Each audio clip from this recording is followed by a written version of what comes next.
Hi, I'm Matt Buca from AVI here with a tech tip on diesel fuel systems. So, customer complaint could be lack of power, smoke, noise. Okay, it could relate to a lot of different things on a diesel engine.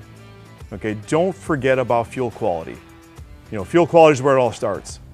Diesel engines rely on fuel quality to run correctly. So if I have low cetane fuel, if I have the wrong type of fuel, either D1 instead of D2, or if I got contaminated fuel, all those things are going to affect the way it runs. So before you start spending a lot of time on diagnostics and get your scan tool out, to spend a lot of time to where you're not going to find the problem or you're going to misdiagnose it, test your fuel first. So a good fuel test is the first thing you want to do. And don't forget about compression on this engine either, because compression is my ignition. You'll find most of your problems by testing those two things. So I'm Matt Buca with AVI. That's your tech tip for today.